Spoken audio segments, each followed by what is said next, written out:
ఓం శ్రీ మాత్రే నమః. అందరికీ నమస్తే అండి. Welcome back to Lakshmi home maker 99 ఛానల్కి స్వాగతం. ఫ్రెండ్స్ అందరూ ఎలా ఉన్నారు? బాగున్నారా? నేనైతే చాలా బాగున్నాను. మీ అందరూ బాగుండాలని మనస్ఫూర్తిగా భగవంతుడిని కోరుకుంటున్నానండి. అయితే మనకి ముక్కోటి ఏకాదశి ఎప్పుడు వచ్చింది, ఏ సమయంలో చేసుకోవాలి, పూజ, ఉపవాసం ఎలా ఉండాలి, ఏకాదశి నియమాలేంటి, అలాగే ఉపవాసం అయిన తర్వాత ద్వాదశి గడియల్లో ఉపవాసము ఏ సమయంలో చెల్లించాలి, అలాగే ముక్కోటి ఏకాదశి 2025 సంవత్సరం 9వ తారీఖున చేసుకోవాలా, 10వ తారీఖున చేసుకోవాలా అనేది చాలామంది కన్ఫ్యూజన్లో ఉన్నారండి. ఈ వీడియోలో అన్నీ మీ అందరికీ నేను చెప్తానండి, ఎక్కడ స్కిప్ చేయొద్దండి, ఓకేనా? అయితే ముక్కోటి ఏకాదశి పూజా విధానం అనేది ఈరోజు మనం తెలుసుకుందామండి. తెలుసుకునే ముందు ఎవరైనా మన ఛానల్ని ఫస్ట్ టైం చూసినట్టుగైతే ప్లీజ్ సబ్స్క్రైబ్ చేయండి. అలాగే పక్కన బెల్ ఉంటుంది కదండి, అది క్లిక్ చేస్తే నోటిఫికేషన్ అనేది వస్తుంది. చాలామంది నోటిఫికేషన్ రావట్లేదని అంటున్నారండి. ఆ పక్కన బెల్ అనేది ప్రెస్ చేస్తే నోటిఫికేషన్ అనేది వస్తుంది, ఓకేనా? అయితే సరే, వీడియోకి వెళ్ళిపోదాం. ముక్కోటి ఏకాదశి అనేది చాలా చాలా మంచిదండి మనకి. ఈ ముక్కోటి ఏకాదశి రోజు, అలాగే వైకుంఠ ఏకాదశి అని కూడా అంటారండి. ఈరోజు ముక్కోటి దేవతలతో విష్ణుమూర్తి భూలోకానికి వస్తారని మనకి పురాణాలు చెప్పబడ్డాయి. అయితే విష్ణు ఆలయాల్లో ఎక్కువగా ముక్కోటి ఏకాదశి రోజు మనకి ఉత్తర ద్వారం గుండా మనందరికీ దర్శనము స్వామివారు ఇస్తారు. ఎవరైతే ముక్కోటి ఏకాదశి రోజు ఉత్తర ద్వారం గుండా స్వామివారిని దర్శనం చేసుకుంటారో వాళ్ళు ఆఖరి జన్మ వాళ్ళకి ఆఖరి జన్మమని అంటారండి, పురాణాల్లో చెప్పబడ్డాయి. అయితే ఈరోజు పూజ విధానం అనేది తెలుసుకుందాము. అలాగే తెలుసుకుందాము. ఆ తర్వాత మీకు ముక్కోటి ఏకాదశి ఏ సమయంలో చేసుకోవాలి, ఏ రోజు చేసుకోవాలి అనేది నేను తర్వాత చెప్తాను. ముందుగా మనము ముక్కోటి ఏకాదశి రోజు బ్రహ్మముహూర్తంలో లెగవాలి, అంటే తొందరగా లెగవాలి. లేచి మన కాలకృత్యాలన్నీ తీర్చుకొని చక్కగా తలస్నానం చేసుకొని మీరు పూజా మందిరంలో చేసుకుంటే పూజా మందిరంలో మాత్రం ఖచ్చితంగా పీఠం వేసి చేసుకోండి. అలాగే లేదు ఈశాన్య మూలలో మేము చేసుకుంటామంటే ఈశాన్య మూలలో చక్కగా పసుపు నీళ్ళతో అలికి ముగ్గు పెట్టి పీఠం వేసి స్వామివారితో పాటు అమ్మవారి ఫోటో కూడా పెట్టుకోవాలి. చిన్న విగ్రహం అయినా సరే పెట్టుకోండి. ఎప్పుడైనా సరే స్వామివారి ఒక్కలకే మనం పూజ చేయకూడదు, అమ్మవారికి కూడా చెయ్యాలి. అమ్మవారికి పూజ చేసేటప్పుడు స్వామివారికి కూడా పూజ చేయాలి. అష్టోత్తరాలు కూడా అలాగే చదువుకోవాలి. అప్పుడే ఆ పూజ ఫలితం అనేది మనకు దక్కుతుంది, ఓకేనా?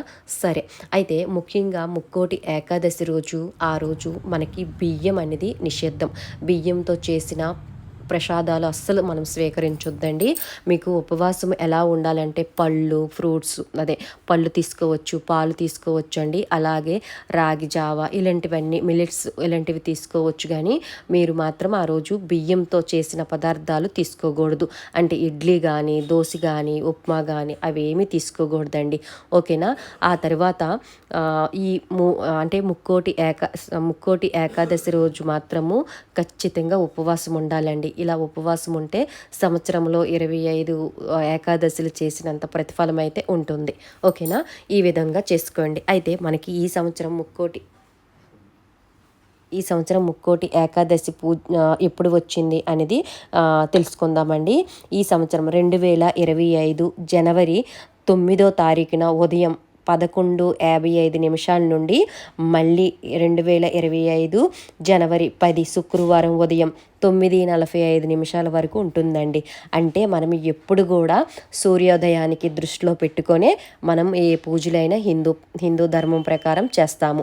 అంటే అంటే ఏ రోజైతే మన సూర్యోదయానికి ఉంటుందో ఆ పూజ అనేది ఆ గడియలే మనం తీసుకుంటాం అనమాట. అంటే మనకి 2025 సంవత్సరం జనవరి 10 శుక్రవారం ఉదయం 9:45 వరకే మనకి ద్వాదశ అనేది ఉంటుందండి. ఆ తర్వాత ద్వాదశ అనేది ఉండదు. అంటే మనము మార్నింగే పూజ అనేది చేసుకోవాలి. పూజ ఏ సమయంలో చేసుకోవాలంటే తెల్లవారుజామున 2025 సంవత్సరం జనవరి 10వ తారీఖు శుక్రవారం తెల్లవారుజామున 3 గంటల నుండి ఉదయం 9:45 లోపు ఎప్పుడైనా మీరు చేసుకోవచ్చు, ఓకేనా? ఈ విధంగా చేసుకోండి. అయితే ముఖ్యంగా మనము వైకుంఠ ఏకాదశి రోజు మనము దర్శనం చేసుకుంటాం కదా, అంటే ఉత్తర ద్వారం గుండా మనము దర్శనం చేసుకుంటాం కాబట్టి మనము తొందరగా అంటే ఏకాదశి తిథిలో ఉండేటప్పుడే, ఏకాదశి తిథి ఉండేటప్పుడే మీరు దర్శనం అయితే చేసుకోండి. ఓకేనా, ఈ సమయంలో అయితే ఖచ్చితంగా చేసుకోండి ఫ్రెండ్స్. ఓకేనా, అయితే మనము అలాగే ఉపవాసము ఎప్పుడు మనం చెల్లించాలి, ద్వాదశి గడియలు ఎప్పుడంటే జనవరి 10 ఉదయము 9:46 నుండి మళ్ళీ జనవరి 11 ఉదయం 7:52 వరకే ద్వాదశి అంటూ ఉంటుందన్నమాట. అయితే మనము ద్వాదశి గడియల్లోనే మనము ఉపవాసం చెల్లించాలి కాబట్టి మనము అంటే జనవరి 11 ఉదయం 7:52 లోపే మీరు ఉపవాసం అనేది చెల్లించండి. ఓకేనా, ఈ విధంగా చేసుకోండి. మీకు అర్థమైంది అనుకుంటున్నానండి. మనము ముక్కోటి ఏకాదశి అనేది శుక్రవారం 10వ తారీఖు 2025 సంవత్సరం జనవరి 10వ తారీఖు మాత్రమే మనం చేసుకోవాలి. ఓకేనా, ఈ విధంగా చేసుకోవాలి. అయితే ద్వాదశి గడియలు మాత్రమే మనము ఉపవాసం చెల్లించాలి. ఓకేనా, ఈ వీడియో మీకు అర్థమైంది అనుకుంటున్నానండి. ఏదైనా డౌట్ ఉంటే కింద కామెంట్ బాక్స్లో నాకు పోస్ట్ చేయండి. అయితే ముందుగా మనం స్వామివారిని చక్కగా అలంకరించుకోవాలండి. స్వామివారి పటానికి అలంకరించుకున్న తర్వాత ఆ రోజు తులసి దళాలు మాత్రం ఖచ్చితంగా స్వామివారికి తులసి మాల వేసిన చాలా మంచిదండి. తులసి మాల మీకు దొరకకపోతే కనీసం తులసి దళాలతోనైనా స్వామివారికి పూజ చేయడానికి ట్రై చేయండి. అలాగే మనము పీఠం వేసి మాత్రం ఖచ్చితంగా మీరు పూజ చేసుకోండి. పీఠం వేసేటప్పుడు అమ్మవారితో పాటు అయ్యవారిది కూడా పెట్టండి. అలాగే పిండి దీపాలు 2 పెట్టుకోవచ్చు, 7 పెట్టుకోవచ్చు. ఇక్కడ నేను 7 పెట్టుకున్నాను. స్వామివారికి 7 సంఖ్య ఇష్టం కాబట్టి 7 పెట్టుకున్నానండి. ఆ తర్వాత స్వామివారికి అష్టోత్తరాలు, గోవిందనామాలు చదవాలి. దాంతోపాటు అమ్మవారి అష్టోత్తరాలు చదువుకోవాలి. ముఖ్యంగా స్వామివారికి ఆ రోజు నైవేద్యం పానకం, వడపప్పు. అలాగే పానకంలో మాత్రం ఖచ్చితంగా తులసి దళాలు వేస్తేనే స్వామివారు స్వీకరిస్తారు అని చెప్తున్నారండి. అందుకోసం తులసి దళాలు మాత్రం ఖచ్చితంగా స్వామివారి పానకము సమర్పించేటప్పుడు తులసి దళం అయితే పానకంలో వేయండి. ఓకేనా, ఆ తర్వాత మీరు ప్రసాదం ఆ రోజు మీరు ప్రసాదం స్వామివారికి బియ్యంతో కాకుండా ఇంకా ఏదైనా ప్రసాదం సమర్పించవచ్చు. లడ్డు అయినా ఇలాగా ఏవైనా సరే సమర్పించండి. ఓకేనా, ఆ తర్వాత అమ్మవారికి తాంబూలం సమర్పించండి. ఆ తర్వాత ఇక్కడ ముందుగా గణేష్ని పూజ చేసుకున్న తర్వాత స్వామివారికి పూజ చేసుకోండి. పెద్ద ఆడంబరం అయితే ఏమీ లేదండి. ఖచ్చితంగా అరటిపళ్ళు సమర్పించండి. అలాగే కొబ్బరికాయ అయితే కొట్టండి. ఆ రోజంతా భగవన్నామస్మరణ చేసుకుంటూ ఉండండి. ఏకాదశి రోజు ఈ ఏకాదశి 25 ఏకాదశిలు చేసినంత ప్రతిఫలం ఉంటుంది.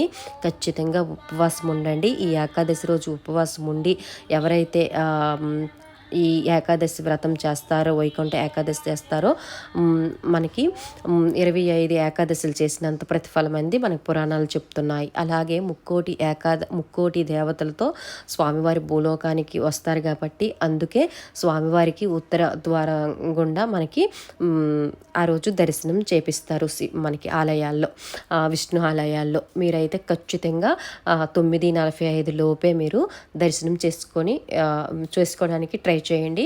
వీలు కాని వాళ్ళు 12 లోపు దర్శనం చేసుకోండి. ఆ తర్వాత స్వామివారి పూజ అంతా అయిపోయిన తర్వాత స్వామివారికి మాత్రం ఖచ్చితంగా సాంబ్రాణి అయితే సమర్పించండి. అలాగే స్వామివారికి అరటిపళ్ళు, కొబ్బరికాయ అని చెప్పాను కదా, ఆ తర్వాత ఈ కొబ్బరికాయ, ఈ పానకం అన్నీ మన ఇంటిల్లపాది స్వీకరించాలన్నమాట. అలాగే మీరు టిఫిన్ మాత్రము ఇడ్లీలు ఇలా తినొద్దు. చపాతీ కానీ లేదంటే ఇంకా బియ్యంతో కాకుండా రాగి జావ కానీ, జొన్నలతో చేసిన ప్రసాదాలు కానీ, మిల్లెట్స్తో కానీ ప్రసాదాలు కానీ ఏవైనా తయారు చేసుకొని తినొచ్చు. కానీ ఆ రోజు మాత్రము మీరు బియ్యంతో చేసింది మాత్రం తినొద్దు. అలాగే స్వామివారికి లాస్ట్లో పచ్చకర్పూరం అంటే స్వామివారికి చాలా ఇష్టం కాబట్టి పచ్చకర్పూరంతో మాత్రము హారతి అయితే ఇవ్వండి ఫ్రెండ్స్. ఓకేనా, ఈ విధంగా అయితే పూజ చేసుకోండి. ముఖ్యంగా ఆవేళ తులసి మాల వేయడానికి ట్రై చేయండి. అలాగే తులసి మాల దొరకకపోతే తులసి దళాలతో స్వామివారికి ఒక్క దళమైన సమర్పించండి. చాలా మంచిది. మనకి మరో జన్మ అంటూ ఉండదంట. ఉత్తర ద్వార దర్శనం ఈ పూజ చేసుకొని ఉత్తర ద్వార దర్శనం చేసుకుంటే మరో జన్మ అంటూ ఉండదంట. మనకి వైకుంఠ ప్రాప్తి అనేది కలుగుతుందని మనకి పురాణాలు చెప్పబడ్డాయి. ఓకేనా ఫ్రెండ్స్, ఈ వీడియో మీకు నచ్చుతుంది అనుకుంటున్నాను. నచ్చితే లైక్ చేసి షేర్ చేయండి. ఎటువంటి డౌట్ ఉన్నా కింద కామెంట్ బాక్స్లో నాకు పోస్ట్ చేయండి. తప్పకుండా చూస్తే మీకు సమాధానం అయితే ఇస్తాను ఫ్రెండ్స్. ఓకేనా, ఈ వీడియో నచ్చితే లైక్ చేసి షేర్ చేయండి. ఓం శ్రీమాత్రే నమః. సర్వేజన సుఖనో భవంతు.